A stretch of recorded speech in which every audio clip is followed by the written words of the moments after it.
Hello, my name is David Johnson, and I'm here with Venerable Bhante Vimalaramsi. And we're going to be talking about a number of topics in a continuing series of interviews. And a little bit about Bhante. He majored in history from the University of San Diego. He became a Buddhist monk in Thailand in 1986 and has been in the robes ever since. He's trained in Thailand, Burma, and Sri Lanka. He did many retreats in the Mahasiddhasayadaw tradition, including under U Pandita, but now has found his own path that has taken him back to the teachings found in the suttas themselves. He teaches retreats at his Missouri Center in the U.S. and conducts retreats in Asia and around the world. He is the author of many books, including his major book on meditation, Life is Meditation, Meditation is Life. We'll be doing a number of interviews, so we won't cover everything in this one discussion. We'll move into other areas, and I also have a number of questions submitted from our friends in the social media. So without further ado, let's get started. Bhante, hello, greetings. Are you ready to talk about the Dhamma? Let me start with the fact that you've been a monk for over 30 years. What made you want to do that? Well, let's just start out when I started meditating. Okay. I started meditating with straight vipassana without a proper teacher in 1984. No, 1974, excuse me. Well, time goes fast when you're having fun. And I found a teacher in San Jose at Still Point Institute, and I went and did a 1-month retreat, and then they asked me to stay because I was a handyman and I kind of worked around and got things back into shape. So while I was there, the teacher that was there, his teacher, who happened to be the same teacher of Joseph Goldstein, Anagarika Munindra from India, was coming to America, and he was going to be giving a retreat. I think it was about a 6-week retreat. It was a 1-month retreat, and it might have been 2 months, another month after that. I don't remember. That's what happens when you get old. Well, I knew there was a June retreat. Is that the one you're talking about, the 1977, or is it much earlier? When Munindra was there. He was definitely there. And he gave a retreat after that one, after the big retreat. Oh, okay. I don't remember. Yeah. And it got me real enthusiastic, and I wound up staying at the meditation center and doing a lot of meditation there and helping in whatever way that I could. In 1978, I went with Kamala Masters to Maui, and I wound up staying there for a couple of years, and just generally kind of chilling out a little bit, not doing so much meditation, but really enjoying being on Maui. It's a wonderful place. I would imagine. I got hooked on waterfalls there. Waterfalls, mangoes, pineapple. Then somebody sent me a book on the 5 visions that happen right before death. And that got me really enthusiastic to go back to the mainland and be with the nursing home that my mother ran. so I could be with people as they were dying, so I could check out whether those visions were real or not. Were they? Yes. And I helped a lot of them to let go of the lower kind of visions where they would be reborn in not nice places, so that they would be either reborn as human beings or devas. While I was there, I was also teaching a meditation class a couple times a week. I was helping set up a hospice and worked at the hospice. And I did that for about 8 months, and that was like, okay, I've seen all of this, now I'm going to go up to San Francisco. So while I was in Hawaii, I happened to hear that Mahasi Sayadaw was coming to the United States, and he was going to be stopping in Hawaii. And I went and I met him. And he had other teachers with him, Sayadaw Janaka, Sayadaw Usilananda, and both of these later became my teachers.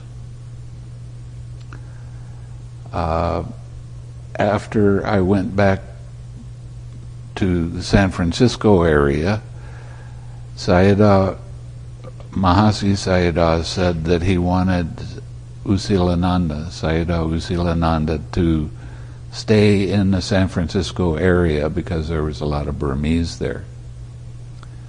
And he was going to set up a monastery. And when I heard about this, I thought, well, I haven't got much better to do right now. So I went up and asked him if I could be his attendant. And being his attendant is, there's a lot of work involved in that. I had to offer the food every day, breakfast and lunch. I washed all the dishes, I vacuumed the place, I kept everything clean and generally kept everything up. And I would take Usilananda wherever he wanted to go. As a result of being there for 2 years, he was my teacher, but he was also my friend. Now, Usilananda, as a meditation teacher, was very much like a ballet dancer. He was very light, and he would just mention things and keep you on the path very lightly. He wasn't over strict like some of the other Burmese teachers. Yeah, I remember that sing-song voice of his. Yeah. And the little smile. I always had a little smile. Yeah. He was an amazing man. Brilliant. Absolutely brilliant. After 2 years, I decided, well, I'm going to be a layman again. See what it's like. Then I started working as a roofer to start off with, and then I got into construction. And because of my ties to Usilananda and the Burmese community, there were a lot of Chinese that were coming, that were Chinese Burmese. And they started introducing me to people that needed work. And I met some very wealthy Chinese businessmen in Chinatown. And they started seeing the work I was doing, and they were impressed with it. And one of them said, I want you to build my house. And he had the blueprints and all of that sort of thing. It was a very expensive, very big house. And while I was doing that, he introduced me to other CEOs of banks and presidents of banks and all of these kind of guys, so I started building more than one house at a time and had a fairly large crew working for me. And I wanted to see if I could earn a whole bunch of money really quickly, and I did. Then I said to myself, well, I can do that. Now it's time to figure out something else to do. So I basically gave away the business and decided that I was going to go to Thailand. In the back of my mind, I had the idea that I might be a monk, but I didn't want to stay a monk for very long. Maybe a year or something like that. And when I got to Thailand, I went to a meditation center, Mahasi Meditation Center in Chonburi, where one of the more famous Burmese teachers was. And it was in December, and the anniversary of my father's death was on the 27th of December. So I decided to ordain and share the merit with him of that. Mm. And as soon as I put the robes on, they wouldn't let go. They had me. And I told other people about this, that they just ordained. I said, I got these robes on. They don't want to let go. And they're looking at me like I'm some kind of crazy. Well, we're not going to stay monks for the rest of our lives. We just want to see what the experience is. Yeah. That was in 1986. Mm. And I've been a monk ever since. Mm. Over 30 years. Well, 31 now. This is 30, almost 30. This range retreat is 32. Oh, 32. Okay. Yeah, they start at 1. They don't start 0 to 1. Oh, okay. So that's pretty much. So you ended up my in interest in meditation is the thing that drew me to meditation. Mm-hmm. Back in the 70s, I was reading Carlos Castaneda and Don Juan and all of these kind of things, trying to figure out what they were talking about. Then I ran across other meditation teachers, but they weren't teaching how to do the meditation. They just said, well, just sit and meditate. This is when there was a lot of Indian gurus that were coming into the country. And I wasn't really happy about that until I went to a Theosophical Society that was advertising on the radio that they would give meditation. So I wanted to go see what kind of meditation and whether it was really, they were going to give me some instruction. So we're going back a little bit into the 70s now, right. A little bit. Right. Kind of the early days. And they happened to have a book there called Practical Insight Meditation. And that's the only meditation that I came across that actually told you how to do the practice. So I was real enthusiastic about that, and I started doing the practice, and I decided to quit my job. At the time I was a manager of a store, and I quit the job and did a 2-week retreat on my own with the book, Practical Insight Meditation. And I got to a place that I didn't really understand, and decided, well, how about if I go to India? Or go to Burma, actually. Mm-hmm. And I got the money together. I went up to San Francisco the night before I was going to be leaving. I went to a YMCA downtown where you can pay for a shower and that sort of thing. Mm-hmm. And somebody stole all my money, my passport. And this is right before you're going to... The day before I was going to leave. And then what happened? How did you recover from that? Well, I hitchhiked back down to Los Angeles where I had some friends, and then I started working again and getting money together. Amazing. But the thing that's really amazing about that time was I called up an operator and I said, I want to call Burma. It's in Rangoon. Mahasi Center,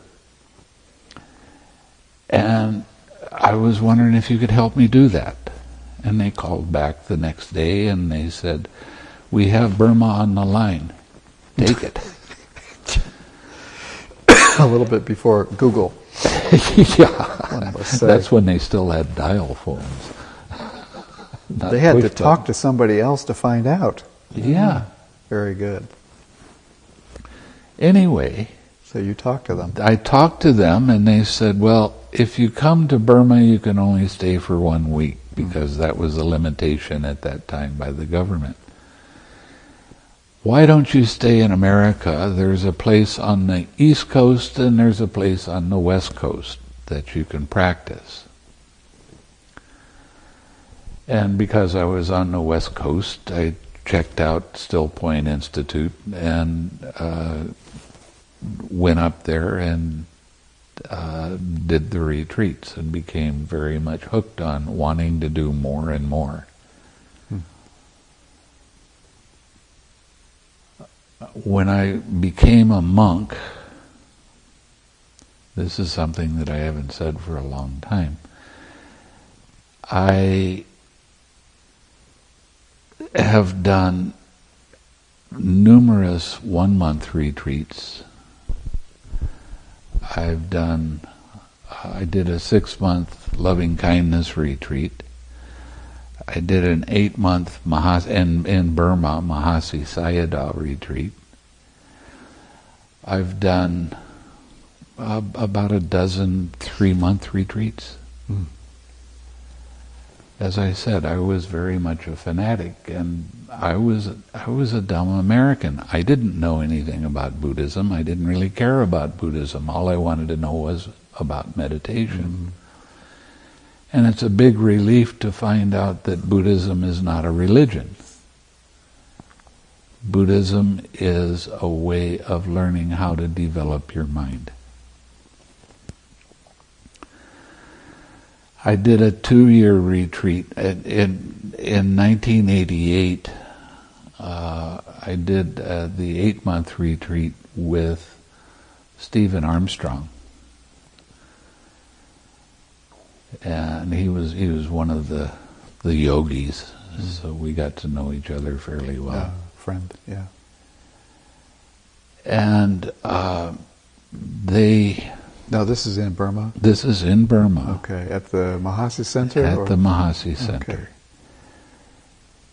The amazing thing is they wanted all foreign yogis out of the country.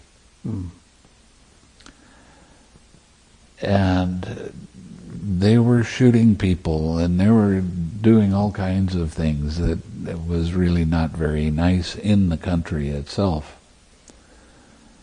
There was, they shut down all kinds of communication.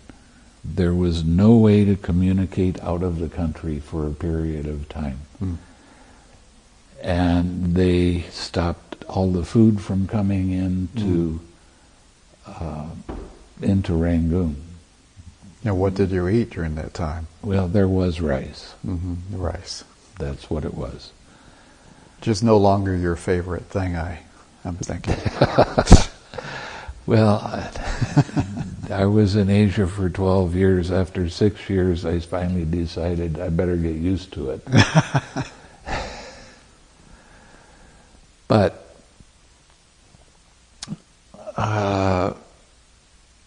when I was leaving to go back to Thailand, and then I decided that there's a meditation center that I could stay for a long time if I wanted to at Penang in Malaysia.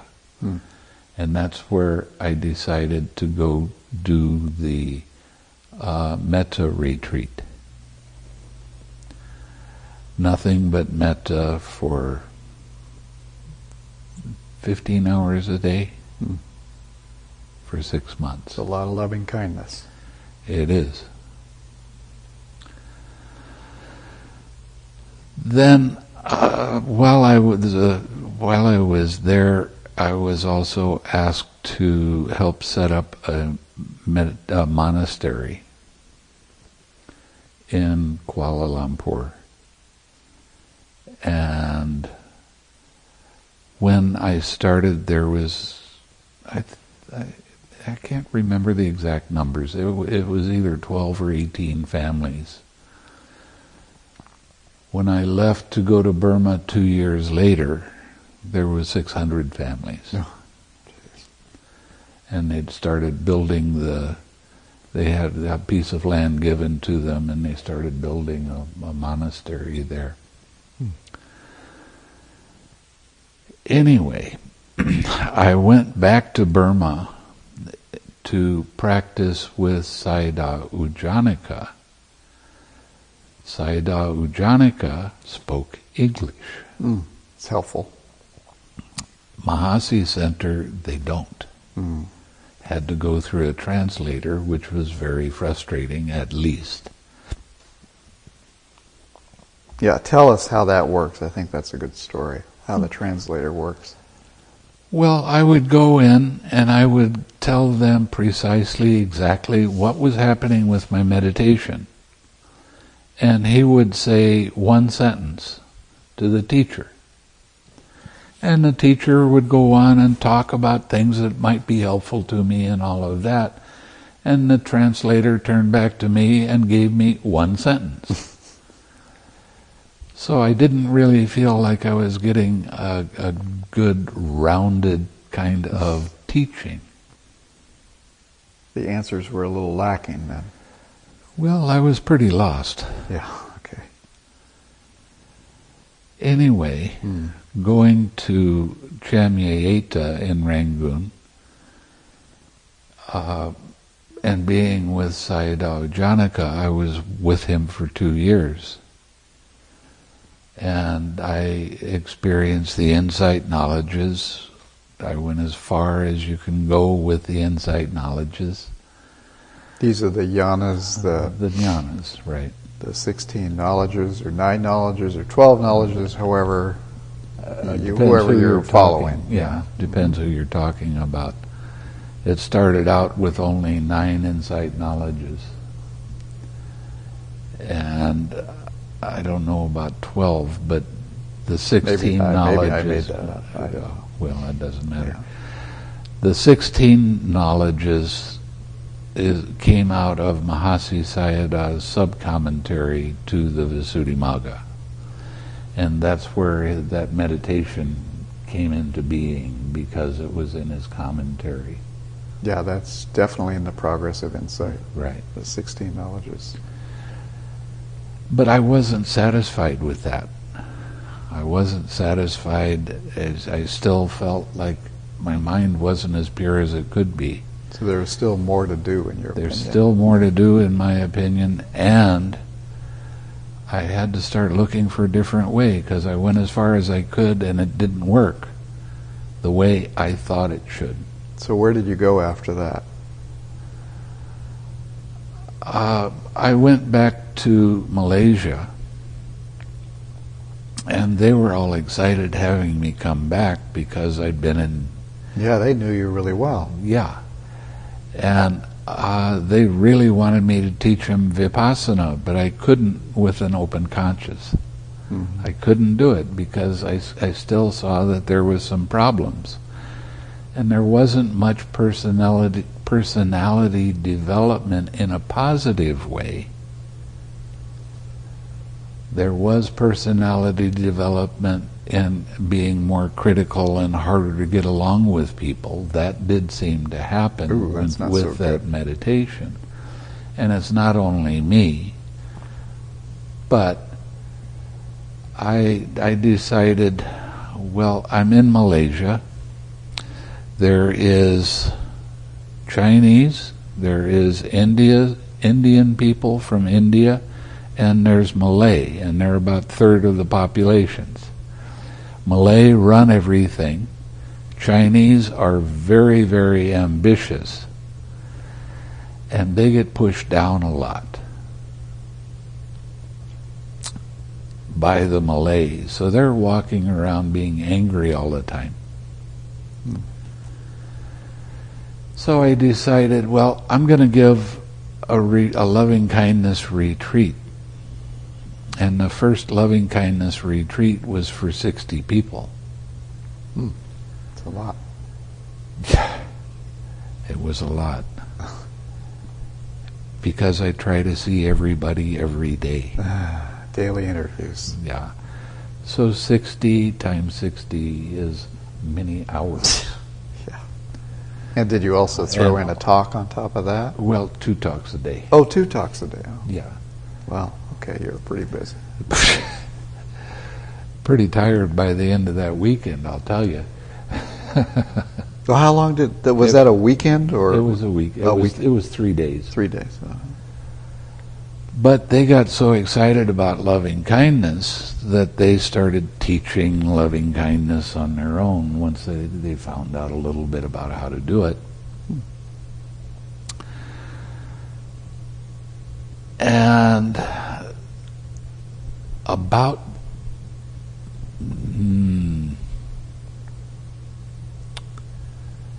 it was about 10 months after I came back from my 2-year retreat.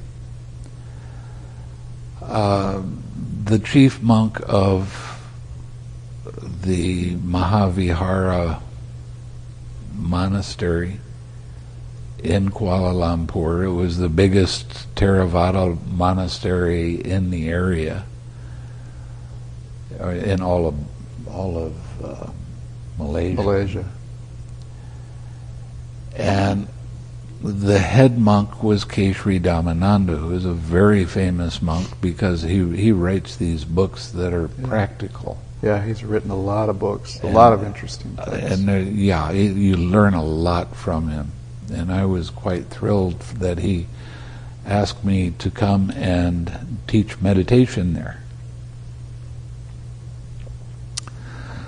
So I said yes. I left the other monastery and moved over to this one. And I started teaching meditation classes. And I was teaching meditation at different places all over Kuala Lumpur every night, except Friday nights. Keshri Dhammananda asked me to give a Dhamma talk every other Friday night. He was doing it every Friday night. At the time he was 78 years old. He said, I'm getting old and I get tired easily. I want you to do it every other so it gives me a break. But I really suspect he was more interested in what I had to say than wanting a break. After all your experiences in Burma and Malaysia and everywhere else, So I started teaching there, and there was 300 to 500 people every Friday night. Then it got time to be the rains retreat, and I went to go take part in the ceremony for the rains retreat, and there was a couple of thousand people there anyway. It was a huge hall. they might have been able to hold 3,000. I really have no idea. It was big. And one of the things with the Sangha is that you go by seniority. That's how you walk in line. How many years have you been a monk? Mm-hmm. And at that time, I think I was a monk for 7 or 8 years, I think.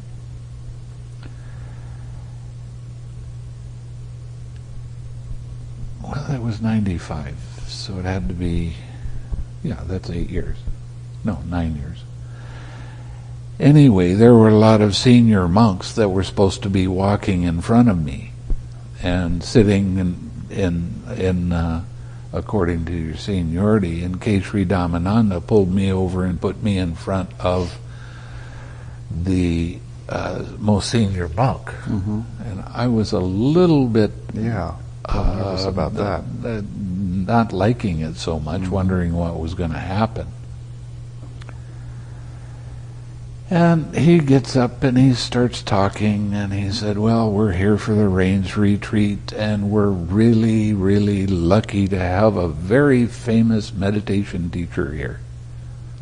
And I started looking down the aisle to see where the meditation teacher was. I thought that was interesting. And he handed me the microphone. Wow. So you were the famous I was a famous meditation teacher, and I didn't even know I was famous. I had no idea. It doesn't matter to me one way or the other. I'm not hooked up on that sort of thing. Mm-hmm. So he said, why don't you give a talk for an hour and a half? Now, this is with no preparation, in front of thousands of people. And there was a lot of pressure on that, but I finally got through it. I did it. And then on every other Friday, he wanted me to give at least a 2-hour talk. Now, I did this for a couple of years, and I got in the habit of making long talks. Yes, you have. Old habits hard to let go of. Yeah.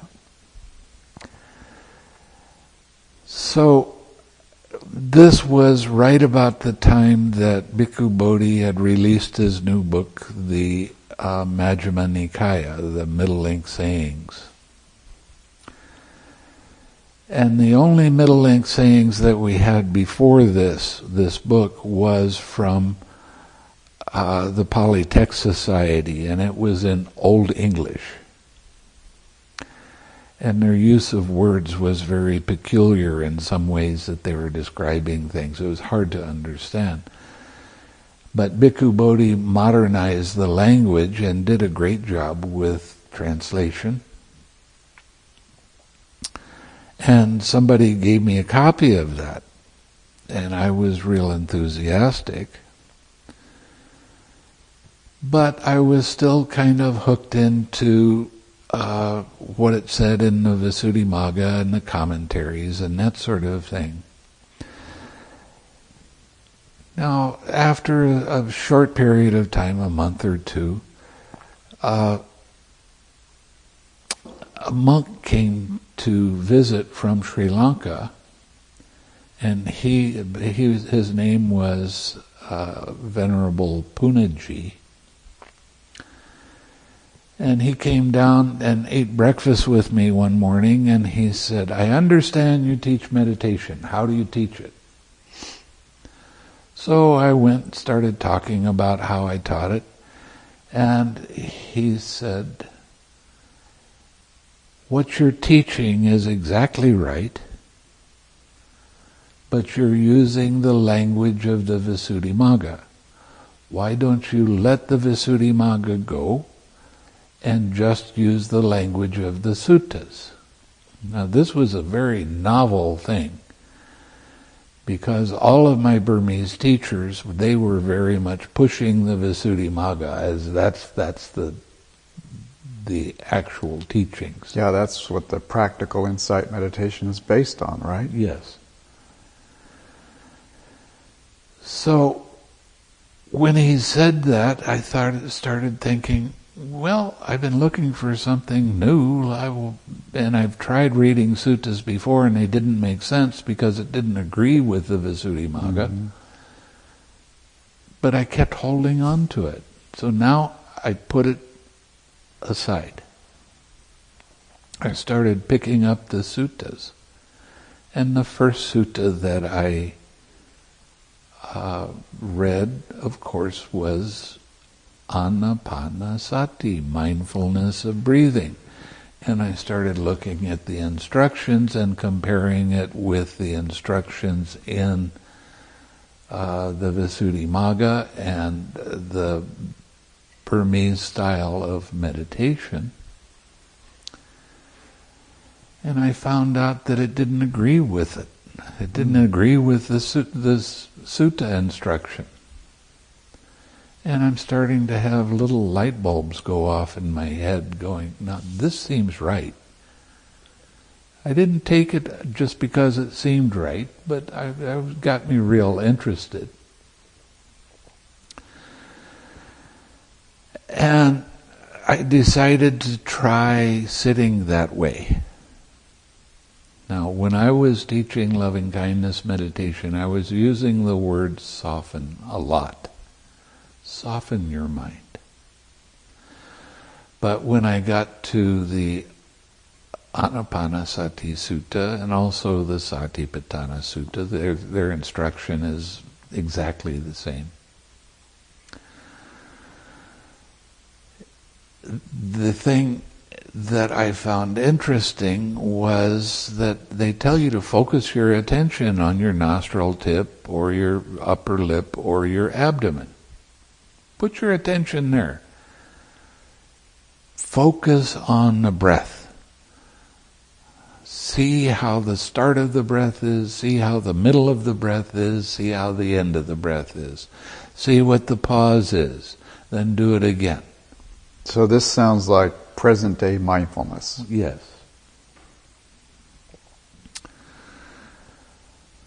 But that's not the instructions that were given in the sutta. It says you understand. There's no mention of any area in your body in the instructions. It's just about the breath. You understand when you take a long breath, you understand when you take a short breath. Well, the key word is understand. It doesn't say focus, it doesn't say concentrate. It doesn't say follow the breath. It just says you understand when you take a long breath and when you take a short breath. You just know when you're breathing. You know that you're breathing. Yeah. Here I am breathing. Right. When you start to focus, then you start practicing a kind of meditation that is called one-pointed concentration. That's what I call it anyway. Mm-hmm. Now the thing is, the next part of the instruction is very much misunderstood. It says, he trains thus. Now this is the actual thing that you do while you're doing the meditation. You understand when your breath is long and when it's short.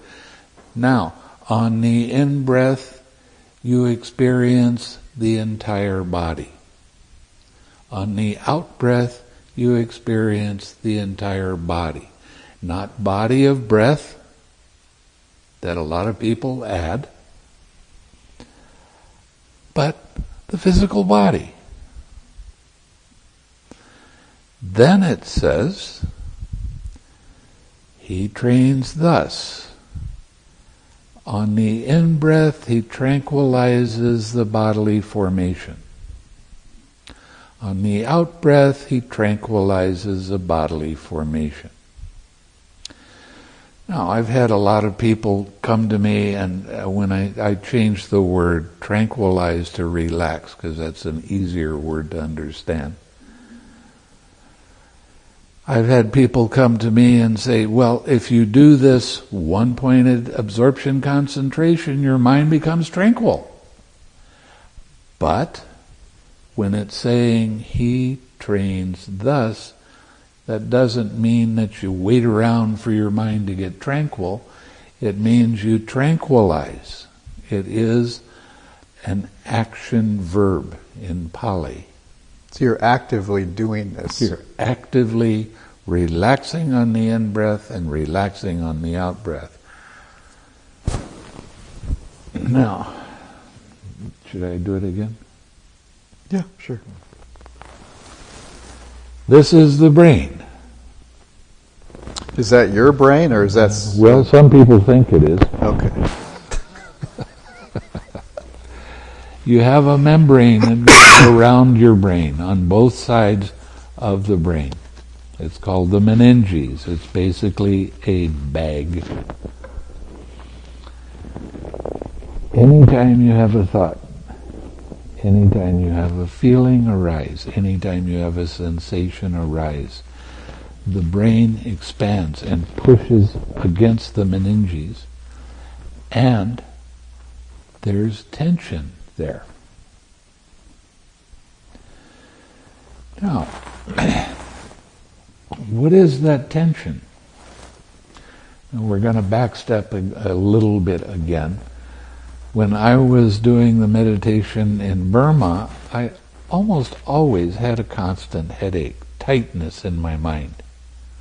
Yeah, I think that's a common thing for most meditators. They have a tightness in their forehead, they have a knot of tension. And sometimes it can get really, really intense. So I'd go to the teacher and I'd say, I have this tightness. When I'm walking super slow, and watching all of the little movements of my foot going up and going forward and coming down again, which, by the way, Mahasi Sayadaw did not teach. He taught to walk at a normal pace. Well, how did that get in the book then? Well, they started, it didn't get in the book walking that slowly. That's something that the teachers later started to say, well, your concentration is better when you walk slower. Anyway, when I went to the teacher, I said, I have this tension and tightness in my head almost all the time. Oh, just ignore it, it's nothing. How can you be mindful by ignoring something? That's an interesting question. Mm-hmm. Anyway, when I started seeing this tension and tightness, and I started relaxing, I was doing it mostly mentally, and it didn't seem to work. But as I was walking along from one place to another, I started thinking about this tightness in my head and tranquilizing and relaxing, trying to follow what the Buddha is talking about. Of the tightness in the head. I wonder if that's what they're talking about. So you're walking down the street and just kind of trying to figure this out on your own? Mm-hmm. And I relaxed. I relaxed that tightness. And I had a shock of my life. I didn't have any disturbance in my mind. My mind was very alert. There's no thoughts. And it was very easy to bring that mind back to the object of meditation. And I started working with that. The first sitting I had doing the sutta instructions meditation,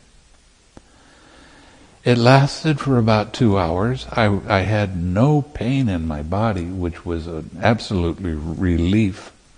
How was that knot of tension? Was that gone now? Well, it would come and go. Okay. Every time there was a little thing that started to come up, it'd get tight. And then you just let that go.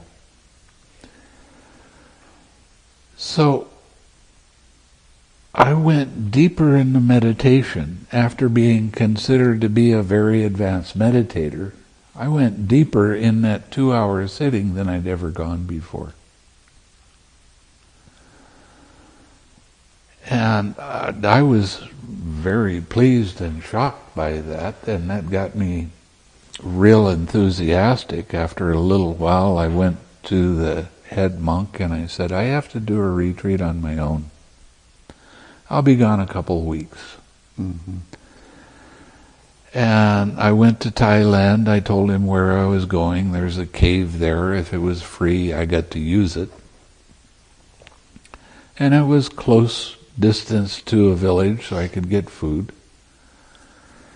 And I got up every day, and when in Thailand, when you can see the wrinkles by doing this, when it's light enough to see the wrinkles in your hand, that's when you start going on. Mm-hmm. Go for your alms round. And I would come back and clean up and eat, and then I had the Majjhima Nikaya with me, and I started reading it. Now, always before, I couldn't understand it because I was comparing it to something else. I was comparing it to a commentary. Now, when I just had the suttas, I understood the suttas. I didn't have this pushing away because it didn't agree with something else. And I had light bulbs going off all over the place, and I understood what they were talking about. It was really kind of exciting. And I would do that until right around noon, and then I would start sitting. I was sitting and walking, and the sittings were longer. Not an hour walking, an hour sitting. It was sometimes, if the sitting was good, I just stayed with it, and I'd sit for 3 hours. Yeah, that always seemed kind of, if you're in an hour sitting and your sitting's going good, and then somebody says, well, that's the timer, we've got to go up and walk now, that just seems to defeat the whole purpose of getting deeper. Yeah, it interferes with it for sure. Mm-hmm. So you were sitting up to 3 hours? Yeah, 3 to 4 hours sometimes. But the understanding that I had because I was reading the suttas, I was experiencing what it was talking about. And there wasn't any pain in the sitting? Well, sometimes there was pain. There was relaxed. a meditation pain, but I learned from Vipassana to not get involved with it, let it be there, and to allow it. And it'd go away after a while. Mm-hmm. So after 2 weeks, I was so enthusiastic, and I was learning so much so quickly that I couldn't stop. No. They weren't going to drag you out of there. They're not going to. No. I have a lot more to learn and experience. So I wound up staying there for about 3 months until they did drag you out. They did drag me out. Yeah. Now, what was with the cobra in the cave? We've got to hear about the snake. Well, he was there before I was. Okay, so you and kind of invaded his cave. Yeah, and I made an agreement with him that I wouldn't bother him if he didn't bother me. And it sounds dumb to talk to animals, but they do understand, and they understand feeling very well. So he was helping me quite a bit because there's a lot of mice and rats, especially out in the country. And they go after robes, and they go after... They eat anything. They'll eat anything. And because he was there, they didn't bother me. So it was real nice. And if I would not be as mindful as I could and notice where he was, he would let me know. And he would go, and I'd say, "I'm sorry, I didn't mean to do that," and just walk away, and he was fine. So I didn't pet him, but I also tried not to annoy him as much as possible. Right, he was a good roommate. And sometimes I would throw some food to him, and he would eat it. Now, let me go back. When you were experimenting with the tension and tightness, I think you talked about a mango, something about a mango. What was that about? Well, right after I learned about this, I was starting to get more of a grasp of what happens with the links of dependent origination, how a feeling arises and craving and clinging and all of these other links. And I thought, well, if this is really true, then I should be able to do it with the tongue sense door. And there was a bowl of mangoes there. And I picked it up. Now, with mindfulness, I was trying to see where all of the little tastes were. Yeah, this mindfulness of eating. It's salty, then it's sweet, and then it. So instead of raisins, you've got a mango going here. Yeah. Much better. And I saw the feeling come up, and I relaxed, and I let it be. And I didn't have any thoughts after that. And I was experiencing the mango by itself, without any kind of distraction, without thinking, oh, I had a better mango than this last year. That didn't even come up. The thoughts and the stories, it was just the taste. Just the experience without any kind of disturbance. Now, that relaxed step is how you recognize craving. What is craving? Craving is the I like it, I don't like it mind. A painful feeling arises, craving arises right on its heels. If it's a pleasant feeling, I like it. If it's a painful feeling, I don't like it. So, it doesn't matter whether it's a like or dislike. What matters is that you recognize that as craving, and that's the very beginning of the the false belief in a personal self. Okay, now this false belief, if you don't let it go and relax and let it be there by itself, morphs into your clinging. All of your thoughts, your opinions, your ideas, your stories. And if you don't catch that and relax then you have your habitual emotional tendency. This is where all those emotions are that the psychologists are looking for. Now, in the Satipathana Sutta, you have body, you have feeling. Now, one of the things that Bhikkhu Bodhi said at this particular place is he put feelings with an S. And it's not feelings, because that's misunderstood as emotion. This is a feeling. Feeling is always pleasant, painful, neither painful nor pleasant. So, when that emotional feeling comes up, that's when you start to really judge, condemn, have fear, anxiety, anger, sadness, and you're taking it personally. Anything you take personally, that is going to stay with you, and it will come up again and again until you think, well, this is the way I am. But, and this is a misunderstood concept, pretty much, it's impersonal. An impersonal process means that there's no I in it. But it's not a mental, this is not me, this is not mine. You're not letting go of the craving when you do that.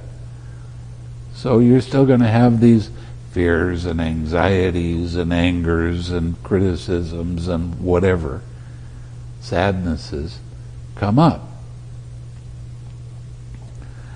You're talking about to try to see no self by thinking about it. Right. Is that... And that doesn't work. This is experiential. Mm-hmm. How does it get to be experiential? By relaxing that craving in your head, in your mind. So with the mango, you got back to the actual feeling where there was no identification. Right. There was only pleasant feeling. And from there, everything, the story, the self, right, appeared and came into existence, I guess. Well, if I didn't catch it at right, craving. And you'd relax But right I at didn't that see feeling. the rest of the story because my mind was clear. There wasn't any thoughts coming up. There wasn't any kind of distraction. I experienced completely the taste. Mm-hmm. And I thought, that was pretty amazing. So I said, I wonder if I can do that again. Yeah, I put the contact,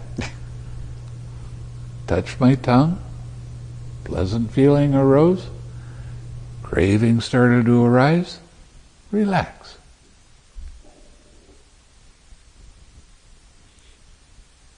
I experienced the complete experience of taste at that time. So what you're saying is that when there is no desire, there's still a pleasant taste. There's still a pleasant taste. You can still have the pleasant feeling and yet not identify with it. Not take it personally. Where some people think, well, if there's no craving or no desire, there's nothing. But actually the flavor is... It is there. It's there. That's the Dhamma. When it arises, it's and there. it's pleasant, so... And it's okay to be pleasant, Yeah, and it's okay to be allow it. painful. Uh-huh. It has to be okay because that's the truth of the present moment. Not present moment, the present. Mm-hmm. Moment by moment, yeah. I wound up eating that whole bowl of mango. So much pleasant feeling. Well, not because I wanted the pleasant feeling. I wanted to keep experimenting to see whether it really worked that way or not. Uh-huh. I've learned over the many years of practice that I just don't go along with what somebody else says. I have to experience it. If I can't experience it, then I'm not going to do it. Yeah. And that seems to me very close to what the Buddha is talking about, especially in the Kalama Sutta. Don't believe what somebody else says. Don't believe the scriptures. Don't believe him, I guess. Don't believe him. Try it for yourself. Try it for yourself and see if it works for you. So you're saying in the cave, so you've been there for 3 months, that something was definitely going on, but they sent somebody to get you, I guess. Yes, they did. And I was starting to think that it was time to come back anyway. Mm-hmm. 3 months, Because I did have that responsibility. Yeah. I was supposed to be giving a talk every other week. Oh, wow. Okay, yeah. Now, when I came back, the only thing I would teach was loving kindness meditation with the relaxed step. Mm. And I also wrote my first book on the Anapansati Sutta, And I started seeing how much sense there is in that. And it was talking about jhana practice. Aha. And not just breath, but whatever object you were bringing that tranquilized to that tension. See, the Visuddhimagga says there's 40 different kinds of meditation. No, that's not right. There's 40 different objects. There's one kind of meditation. And that is the tranquil wisdom insight meditation. Now that sounds like something that you teach. It's TWIM, isn't it? Yes, it is. Oh, wow. Isn't that remarkable? But don't believe me. I don't care whether you believe me or not. Try it. See for yourself. You have no idea how many people email and get in touch with me in one way or another, thanking me for that for exposing that relaxed step and how important it is. A lot of physical problems, they happen because craving arises, a painful feeling arises, craving arises, I don't like it, and then you get into your story about why you don't like it, and you're emotional upset, getting mad at it for being there, and it just makes that pain bigger and more intense. When you start using this right effort of recognizing when your mind goes to that pain, allowing that pain to be there by itself, then you relax right then. So you're not keeping your attention on it. Then you're bringing up something wholesome. Smile. Relax.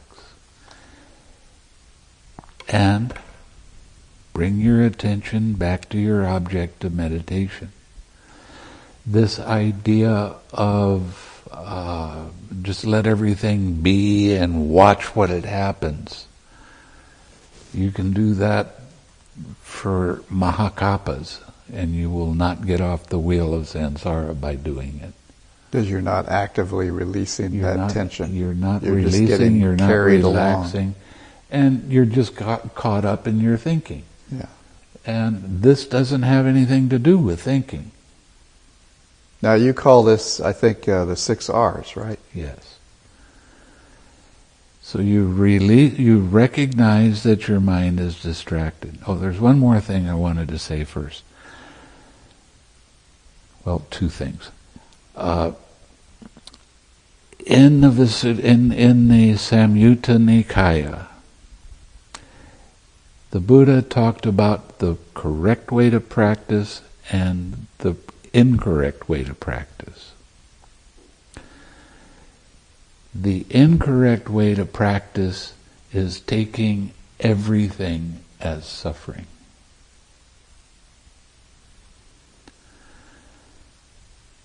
The correct way to practice, and that suffering, that's the first noble truth. And people that get into their suffering, they really suffer. They cause themselves an awful lot of pain, fighting with the present moment because that pain is there. So they're not doing the second noble truth, but the proper way to practice is the third noble truth, the cessation of suffering. Let's focus on that, not focus on the suffering itself. And when you start focusing on the cessation of suffering, your mind naturally tends to be more happy and in balance. And you want to smile more. So you use smiling in your meditation? I use smiling in my meditation. For good reason, because it makes your mind light. When you're smiling, you don't try so hard to control something. This isn't about control. This is about remembering to observe how mind's attention moves. So, when you're seeing how this process works, you're also seeing that this is in agreement with the good qualities of the Dhamma. It is immediately effective. Why is it immediately effective? Because you recognize when an unwholesome thing comes up. What is unwholesome? I am that. Always. You let it be and relax. Now, you're not focusing on the suffering,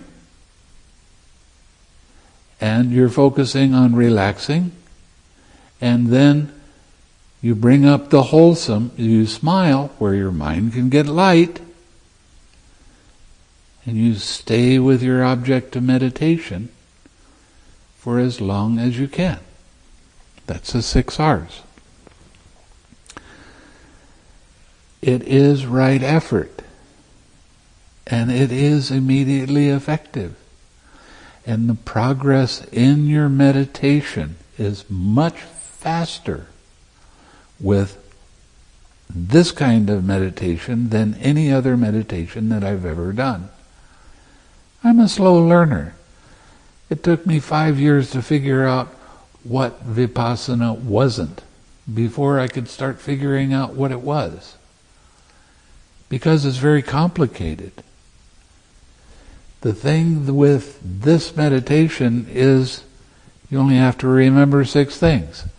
Recognize, release, relax, smile, return to your object, stay with your object. So in that case, give us your definition of mindfulness. I just did. That's what I thought. Let's go through that again. Let's do that again. Okay.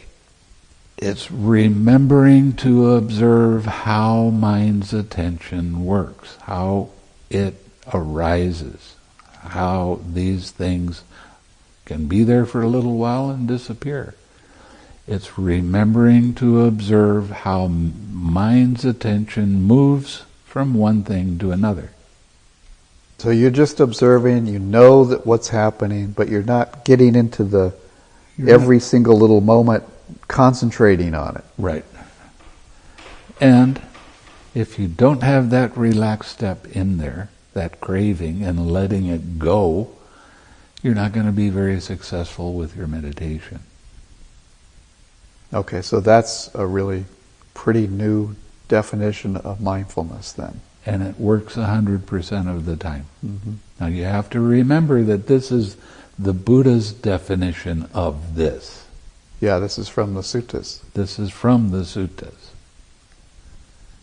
I get this image of when you're releasing, relaxing, that it's like you've got this little fire extinguisher and the tension comes up and you're starting to grab hold, and then you spray your fire extinguisher at the little fire that's starting to burn, and pretty soon, it's a conflagration, right. But you get it before it burns everything and takes over. Right. And pretty soon you'll see a little spark, and you get that, and then all the craving's gone. Now, as you do this, as you use the 6 R's and you catch this, you're going to start staying with your object of meditation, where your mind is very pure, by the way, because there's no distractions in your mind at that time. And your mind tends towards agreeing with the jhana practice as it's taught in the suttas, not as it's practiced with most people. Okay, so explain that. The jhanas, what are those? Okay, most people give the definition of jhana as concentration, staying on one thing at a time. And that's great while you're in the jhana, but when you come out, your mindfulness has gone.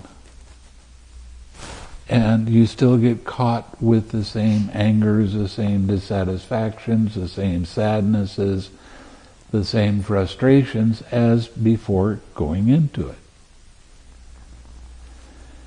Now, when you practice that one extra step of tranquilizing the bodily formation, later in the Anapanasati it says tranquilize the mental formation. Every time you relax that, you're letting go of nama, rupa. Rupa, material, nama, naming, or it's feeling, perception, and other things. And consciousness. So every time you let go of that, your mind is becoming more pure.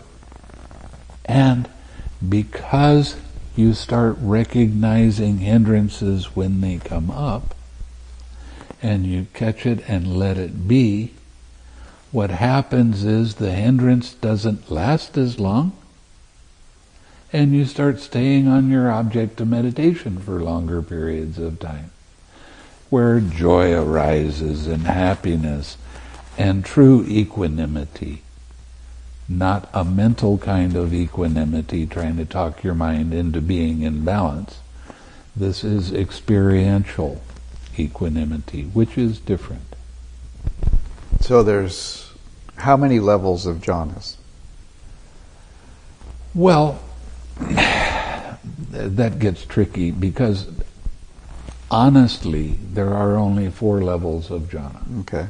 But the 4th level has 4 parts to it. And now they call these jhanas, but these are actually states. Parts or realms. Oh, okay.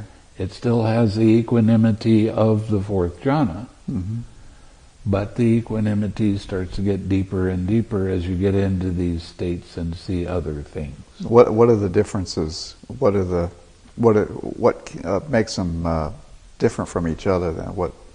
Well, they're very much different from each other. In the Samyutta Nikaya, it describes that very well.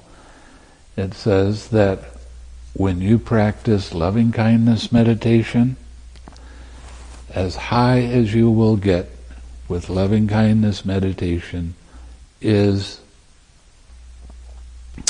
the 4th jhana. Okay? As you continue on, now you don't feel your body anymore unless there is contact. If there's contact, when you can carry this jhana with you while you are walking. You're saying you can be in jhana while you're walking. Right. Which is somewhat different than what's being taught. Well, I'm sure days. everybody will really wonder about that, but I guess we can invite them to try it before they make up their Usilananda mind. didn't believe it until he tried it. Yeah. But he's a believer now. Mm-hmm. So what are the characteristics of those top 4 jhanas? Well, they include the Brahma Viharas the way that I teach. Mm-hmm. As you go deeper and with loving kindness, your mind will become calmer, and your mindfulness is a little better, and your understanding of how mind works is a little better. That feeling of loving kindness changes to a feeling of compassion. It is a feeling. This is a feeling meditation that I teach, not a mental meditation. So as you go into feeling that compassion, another thing that happens is in your mind you start feeling expansion, just going out in all directions at the same time. This happens by itself. You aren't doing it. This is just happens. And that is called infinite space. This is the state that the Buddha sat in every day. He sat in compassion with infinite space. As you go deeper, the compassion changes to a feeling of joy. Now, one of the things in the suttas, they try to talk about sympathetic joy and altruistic joy, but those are concepts. And you haven't got time for concepts when you're in this. It is joy. It is the awakening factor of joy. It's a very happy feeling, but it doesn't have excitement that the lower jhanas have. Yeah, you have that equanimity going along as well. And this is called infinite consciousness. And what happens is your mind becomes so still and settled and alert that you're starting to see individual consciousnesses arise and pass away, arise and pass away, arise and pass away. Now, this is the way that I teach it. That was roughly 100,000 arising and passing away of ear consciousness. So you get an idea how fast this is really happening. Almost everybody, when they see something, they think it's one continuous thing. And then when you hear something, you say, well, I'm hearing and seeing at the same time. It doesn't happen. It's a rising and passing away of seeing consciousness, a rising and passing away of sound consciousness. But they happen so fast, and we take them so personally, that that's the way we think. I hear. Right. Now, the lessons you get from this particular state are great. You're seeing up close and personal. You're seeing it. The impermanence of everything. Because you're seeing birth, death, birth, death, birth, death, birth, death, all the time.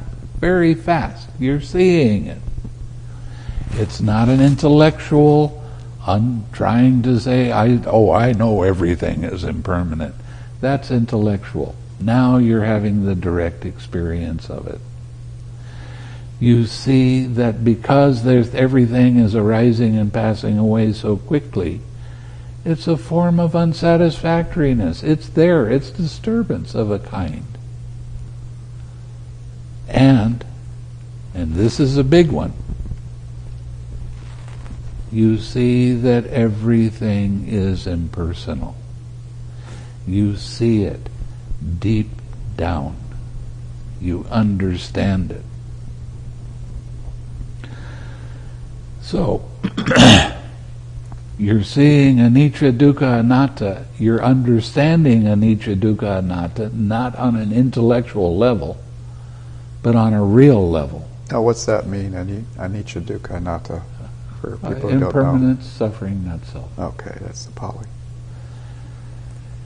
So, as you continue on further, and it's really interesting, this whole path.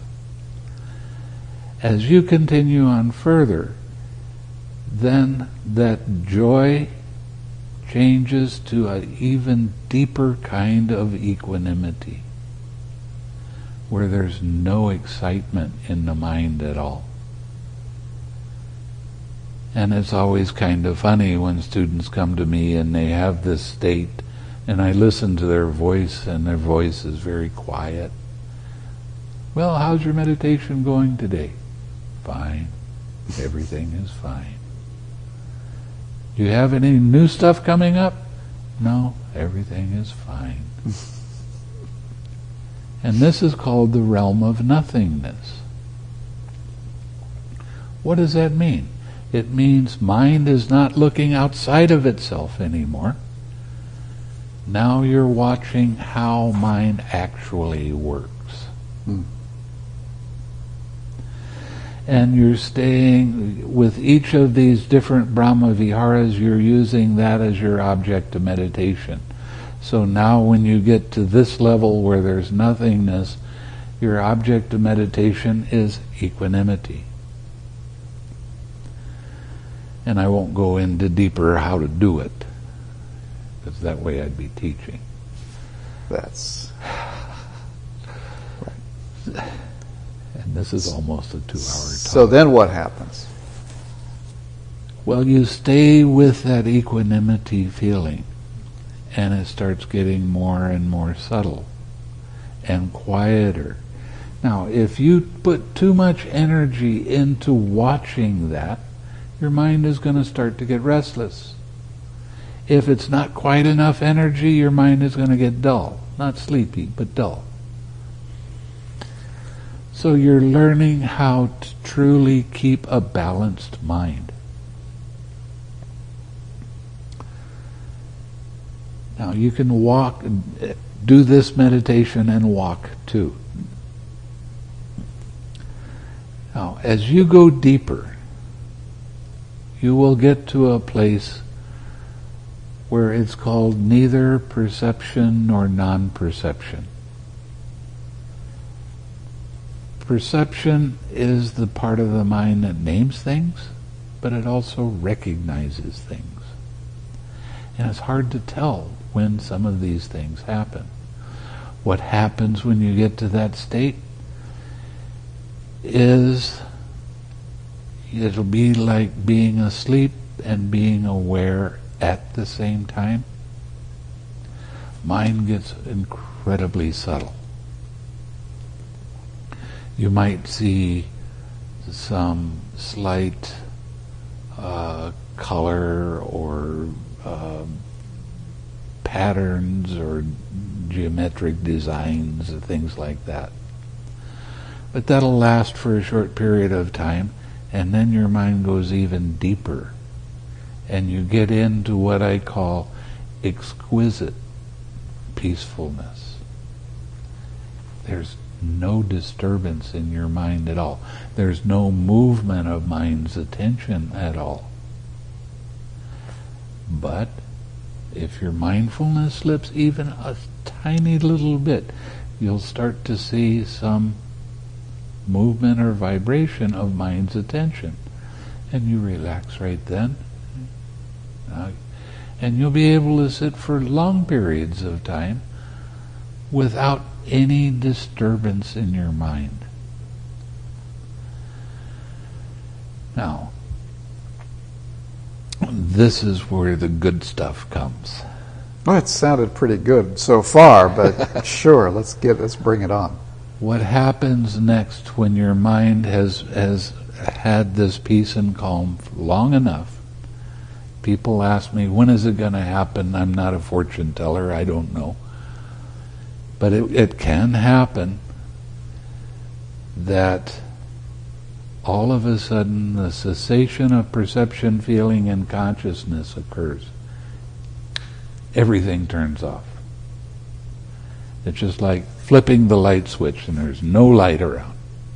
It'll be like that for a period of time, and then when it comes back on, you'll feel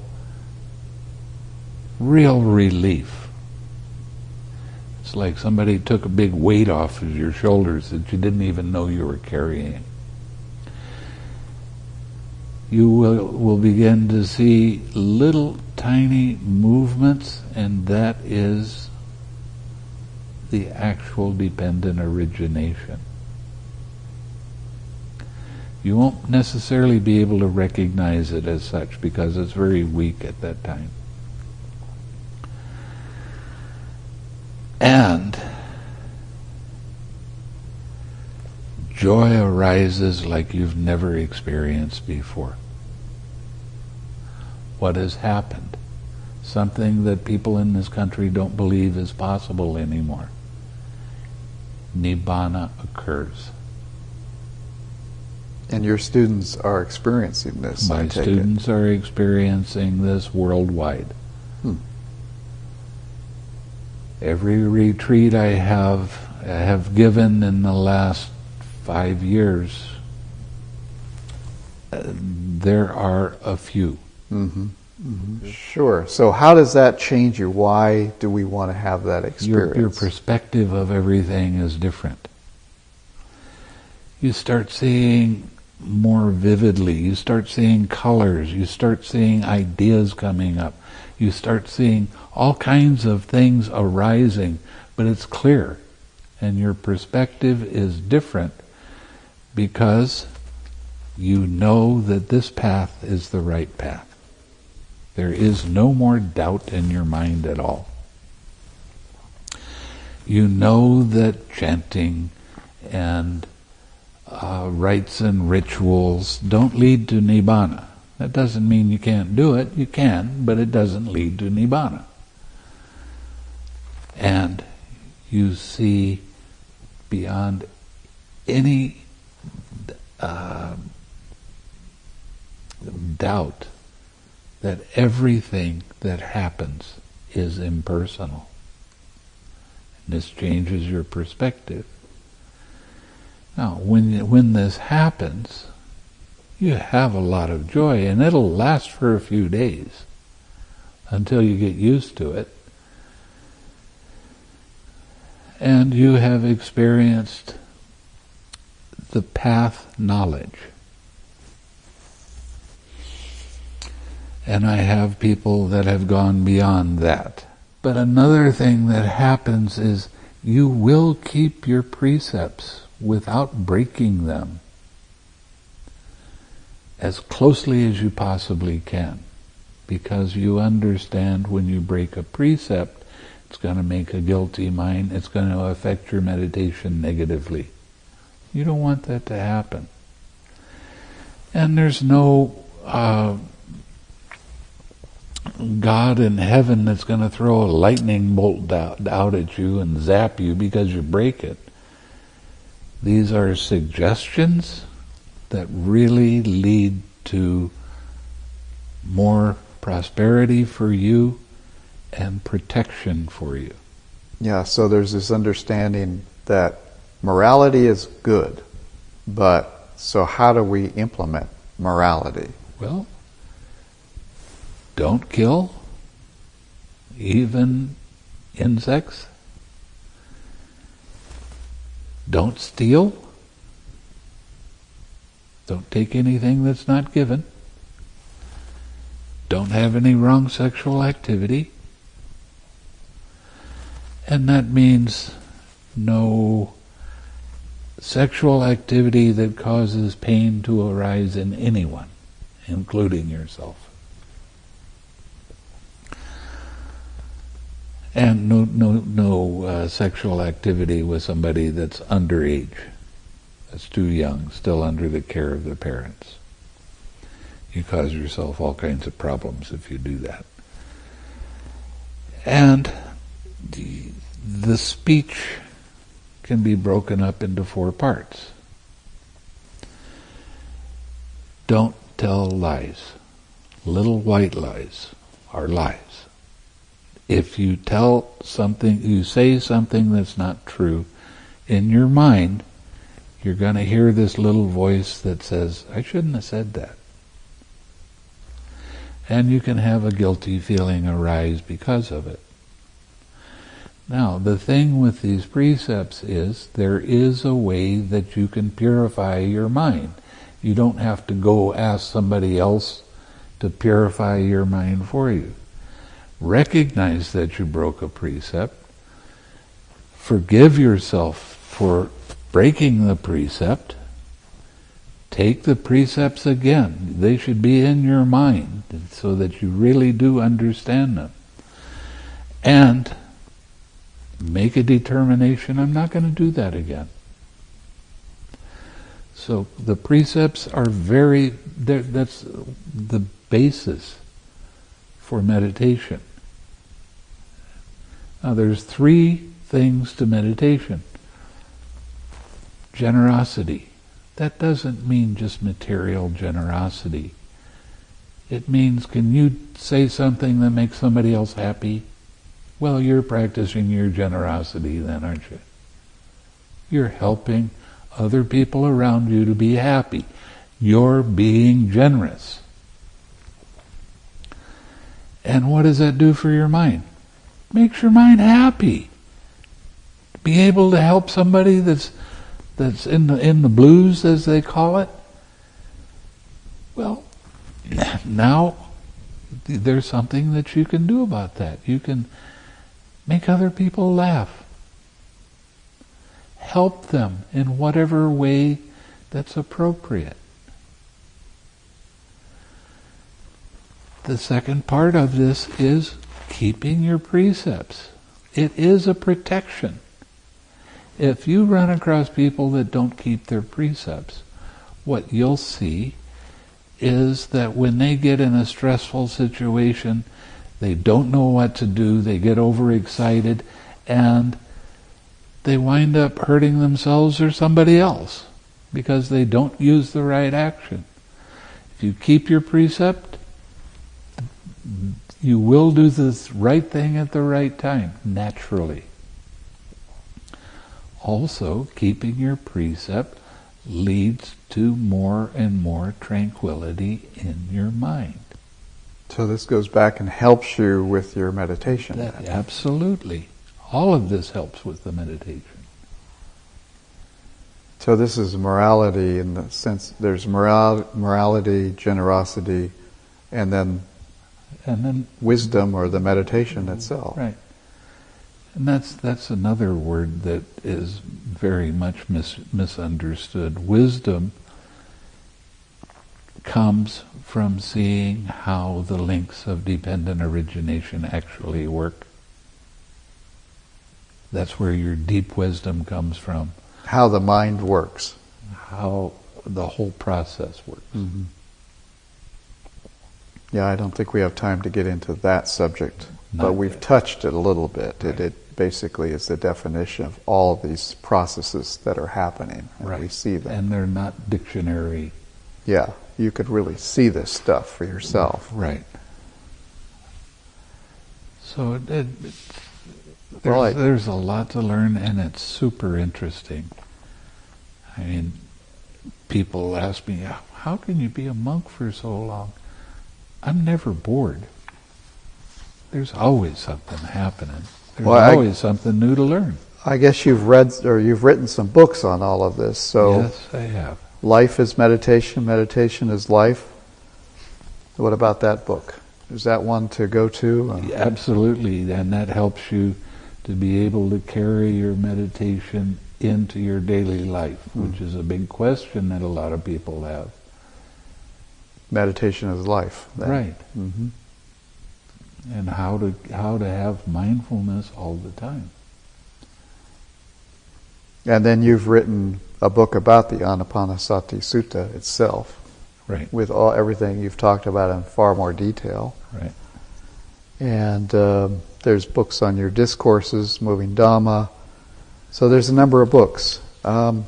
Great. Where can they go to learn more about all this? Dhammasukha.org. Yes, I thought so. The website, dhammasukha.org. And you... there's a lot of real interesting stuff in there. And you teach retreats. I teach retreats. And that's here in Missouri, I would imagine? I teach retreats here from May until October or November. Mm-hmm. Mm-hmm. I wind up being invited to other countries. And this year I'm going to be going to Sri Lanka and Malaysia and India. And I will be spending when I give a retreat, I try to not have more than 30 people in the retreat, so I have enough time to speak to everybody. One-on-one interviews with everybody every day. And if you need to talk longer, we'll talk longer. How long are your retreats? 10 day. And you think that's enough? You don't need 3 months, 6 months like many people? Oh, no. Mm-hmm. No. If you will have enough understanding at the end of the retreat that you can carry on your own. And that's not something that's generally so you can talked take this about. meditation home Yes. and continue. And if you have any questions, we have online retreats that are very successful, once or twice a month. I don't know which it is. Yeah. And you can get in touch with us at dhammasuka.org, and we will help you in any way we can. Good. And there are people that have attained Nibbana by doing the online retreats. Who knew? It must be immediately effective if that's the case. Yeah. Well, Bhante, thank you for your time. This is most My informative. And I encourage everybody to go visit dhammasuka.org and learn more about this meditation, because there's a lot of fun stuff to come. Look us up on the YouTube. There's about 400 talks there. Right. I think that's up to 550 talks that you've got up there. So we're going to make it one more tonight. So thank you very much, and we'll talk further in other evenings on other subjects. So thank you very much.